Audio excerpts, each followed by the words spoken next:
बीड़ी ले लो, सिगरेट ले लो, पान गुटखा सुपारी ले लो, विमल भी मिलेगा भाई, आओ रे आओ, साहुर की टपरी पर आओ। साहुर रोज इसी तरह चिल्ला चिल्ला कर बीड़ी सिगरेट और पान बेचते हुए अपनी जिंदगी काट रहा था। गांव के ठीक चौराहे पर उसकी एक पुरानी जंग लगी टपरी थी और वह टपरी ही साहुर की दुनिया थी। साहुर बहुत गरीब था। गांव के बाहर एक छोटी सी झोपड़ी में वह अपने बूढ़े माँ बाप के साथ रहता था। साहुर दिन भर टपरी पर बैठकर जितना कमा पाता था उससे बस इतना ही हो पाता था कि माँ बाप को 2 वक्त का खाना मिल जाए। और सच कहें तो गरीबी के बावजूद साहुर और उसके माँ बाप बहुत खुश थे। सब कुछ ठीक चल रहा था।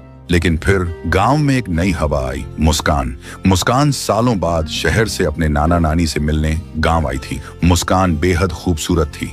शहर की चमक उसके चेहरे से झलकती थी। महंगे कपड़े, सलीके से बंधे बाल और आंखों में एक अलग ही आत्मविश्वास। वह बहुत पैसे वाली थी। क्योंकि मुस्कान शहर में पली बढ़ी थी, इसलिए मुस्कान की एक बुरी आदत भी थी। उसे सिगरेट पीना बहुत पसंद था और इसी बुरी आदत ने उसके कदम साहुर की टपरी तक पहुंचा दिया। वह साहुर की टपरी पर पहुंची और बोली, भैया एक गोल्ड फ्लैग देना। लेकिन साहुर ने जैसे ही नजर उठाकर उसे देखा, वह पल भर के लिए सब कुछ भूल गया। उसकी आवाज, उसका चेहरा, उसकी मुस्कान। साहुर मुस्कान की आंखों में डूब चुका था। मुस्कान ने दोबारा कहा, भैया सुन रहे हो, एक सिगरेट देना। तभी साहुर को होश आया और हड़बड़ाते हुए उसने सिगरेट निकालकर मुस्कान को दी। उस दिन के बाद मुस्कान रोज साहुर की टपरी पर आने लगी। कभी गोल्ड फ्लैग लेने, कभी एडवांस लेने और कभी कभी बिना किसी वजह के। कुछ ही दिनों में वो दोनों बहुत अच्छे दोस्त बन गए। अब वो दोनों हर रोज साथ में घूमते, हंसी मजाक करते रहते। अब दोनों का रिश्ता सिर्फ टपरी तक नहीं रहा। वो दोनों कभी बाइक पर गांव की गलियों में घूमते, कभी शहर जाकर साथ में फिल्म देखते,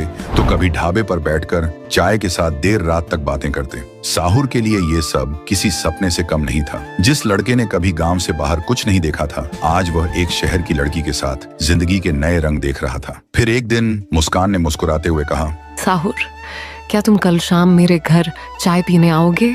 ये सुनते ही साहुर का दिल जोर से धड़कने लगा। बाहर से वह शांत रहा, लेकिन अंदर ही अंदर वह खुशी से भर गया था। उसने बिना देर किए कहा, हाँ मुस्कान, मैं जरूर आऊंगा। लेकिन साहुर को क्या पता था कि ये चाय सिर्फ चाय नहीं, बल्कि उसकी जिंदगी का सबसे बड़ा इम्तिहान होगी। तो दोस्तों, अगर आप जानना चाहते हैं कि आगे क्या हुआ, तो मुझे फॉलो करके कमेंट करो, पार्ट 2 चाहिए।